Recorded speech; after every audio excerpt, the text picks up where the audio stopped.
tempat. Terima kasih Tan Sri Pengerusi. Saya juga ingin membahaskan maksud B26 Kementerian Perdagangan Dalam Negeri, Koperasi dan Kepenggunaan. Saya ingin mulakan dengan menyokong soalan daripada Yang Berhormat sahabat saya Jasin berkaitan dengan peruntukan 117 juta lebih itu untuk nanotech. Soalan-soalan saya juga seperti soalan Yang Berhormat Jasin. Tambah lagi, saya masih ingat apabila Yang Berhormat Johor Bahru menjadi Menteri Perdagangan Dalam Negeri ini, beliau saya ingat dengan jelas membayangkan, malah menyatakan ketidaksenangan beliau sebagai Menteri ketika itu dengan nanotech ini. Malah kalau ingatan saya masih lagi baik, beliau menunjukkan bahawa beliau tidak sealiran dengan program ini, malah membayangkan bahawa program ini lebih merupakan warisan yang beliau terima daripada menteri yang sebelumnya. Jadi saya amat terkejut, sebagaimana juga Jasin, sebagaimana yang beliau nyatakan tadi, tentang banyak keraguan yang dibangkitkan daripada dahulu lagi tentang proses atau program penandaan nanotech ini, tentang belanjanya yang besar dan keberkesanannya yang amat-amat diragui. Jadi saya ingin bertanya kepada Yang Berhormat Menteri, kenapakah masih ada lagi nanotech dalam belanjawan kita ini, dan kenapakah ianya tidak dinilai semula, dikaji balik supaya kerugian yang ditanggung oleh kerajaan itu dapat kita hapuskan seberapa segera yang mungkin. Seterusnya, Tan Sri Pengerusi merujuk kepada, seperti juga rakan saya YB Jasin, bantuan keuangan bagi gula dan tepung gandum ini.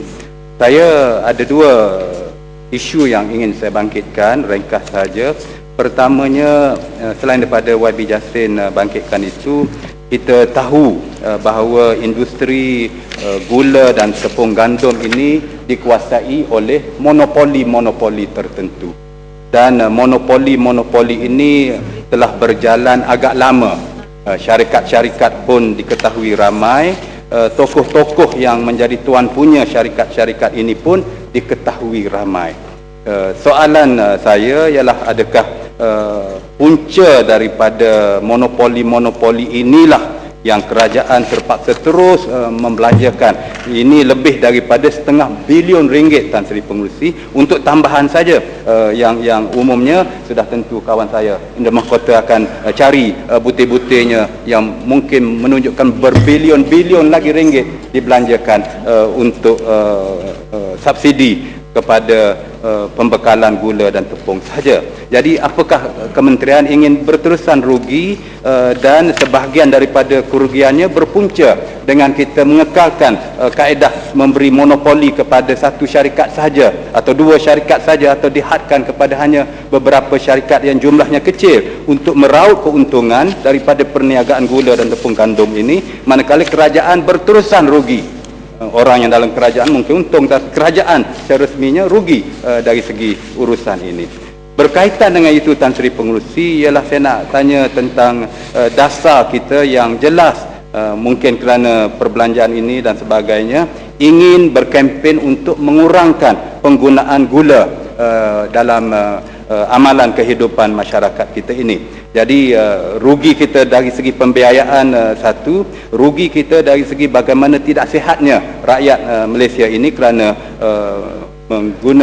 memakan terlalu banyak berlebihan gula dan sebagainya, maka kesihatan rakyat kita tidak terjaga, kos kesihatan perubatan meningkat, kita rugi dari segi memberi subsidi, kita rugi dari segi membiayai kesihatan rakyat kita. Jadi adakah kementerian ingin lebih kuat lagi bekerja untuk memastikan bahawa amalan dan budaya makan terlalu banyak barang atau bahan-bahan yang manis ini ditingkatkan lagi biar berkesan, supaya kita dapat mengawal kesihatan rakyat kita dan dapat juga mengawal kos kita menanggung dari segi penggunaan gula dan juga tepung gandum yang juga jika berlebihan sudah tentu tidak membawa kesihatan kepada rakyat. Terima kasih, Tan Sri.